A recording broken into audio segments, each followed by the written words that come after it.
La tolerancia a la presión, también a veces llamada tolerancia al estrés o tolerancia a la frustración, aunque a veces hay alguna pequeña diferencia entre la tolerancia a la presión y a la frustración, es una de las competencias, es uno de los elementos que tenemos que evaluar como en qué grado se halla presente en la persona que estamos evaluando.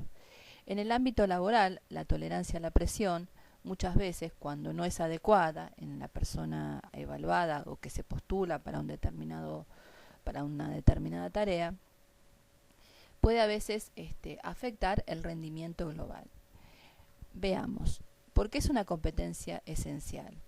En primer lugar, porque siempre todos los seres humanos estamos expuestos a determinado tipo de presiones, a veces más intensas, como los sucesos de vida estresantes, o a veces menos intensas, pero de todas formas, algún grado de presión siempre hay que manejar. Las fuentes de las presiones, de dónde pueden provenir estas presiones, básicamente podemos identificar cuatro.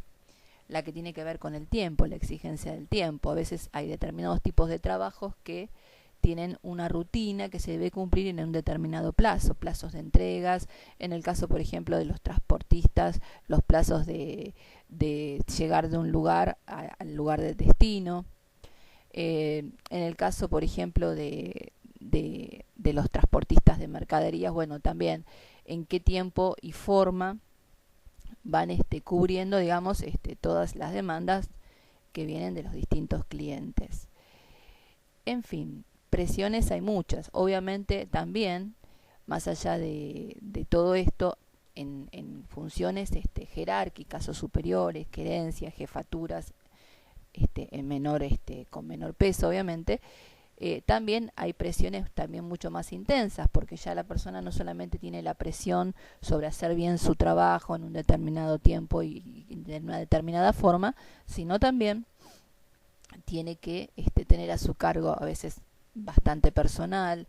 planificar no solamente en el corto plazo, sino en el mediano y en el largo plazo, establecer políticas de comercialización o de recursos humanos según de qué área estemos hablando.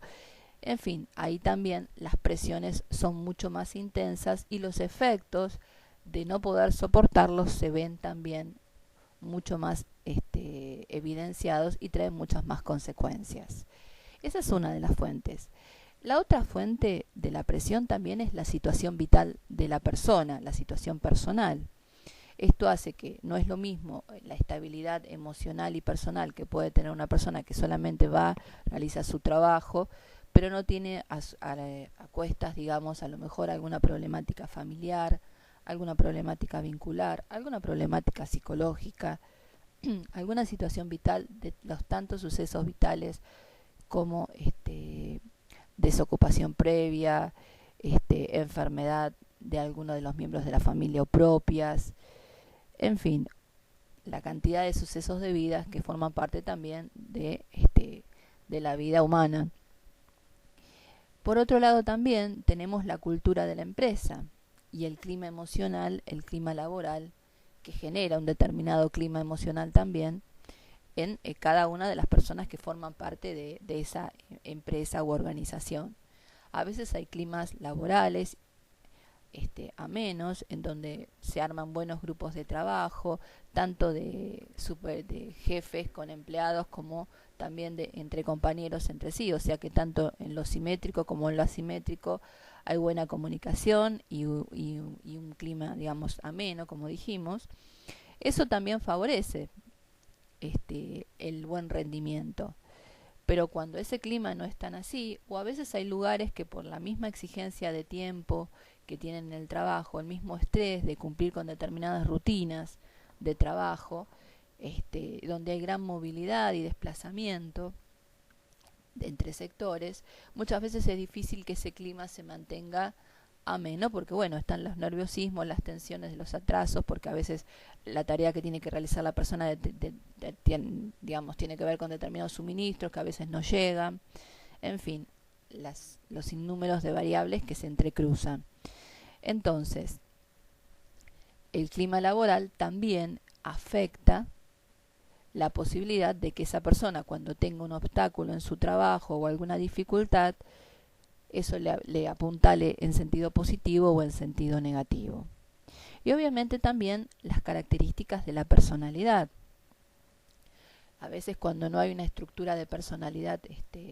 firme o estable, con un determinado grado de fortaleza yoica, por ejemplo en los trastornos narcisistas o en las estructuras neuróticas pero con déficit narcisistas, la tolerancia a la presión también a veces es mucho menor. Entonces, evaluar la tolerancia a la presión dentro de las competencias laborales forma una de las competencias básicas, como hemos trabajado en otros materiales, como la adaptabilidad, un determinado nivel de energía. Es decir, que más allá de las aptitudes o competencias específicas que deba tener una persona para realizar una determinada tarea, también es importante que haya una dinámica global de la personalidad que tenga características de estabilidad emocional, un determinado nivel de tolerancia a la presión. Y también es importante destacar que cuando evaluamos la tolerancia a la presión tenemos que poder diferenciar, más allá de la evaluación global, la tolerancia a la presión que puede provenir de los vínculos, de las interacciones, o sea, la tolerancia a la presión interpersonal, de la tolerancia a la presión que tiene que ver con la tarea. A veces hay personas que son muy metódicas y que tienen un ritmo de trabajo, y cuando o se les duplica o se les aumenta el trabajo, o cuando se les exige que lo hagan en un tiempo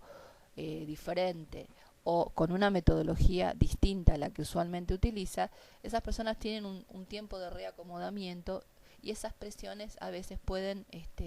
afectar su rendimiento. Y las tolerancias a las presiones interpersonales tiene que ver a veces que la persona puede soportar muy bien las presiones de trabajo, pero a lo mejor en los vínculos, un mal clima de trabajo o por características de la personalidad del mismo evaluado, hace que no soporte bien, por ejemplo,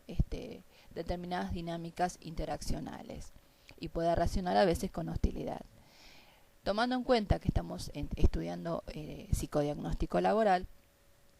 en el test del árbol podemos ver como indicadores asociados a baja tolerancia a la frustración y a la presión, el tronco que se mete adentro de la copa, las ramas con estrecheces y angulosidades en los tramos finales, el suelo o pastos en ángulo o en zigzag, y las rectificaciones en el tronco. También podrán ampliar este tema en el material escrito.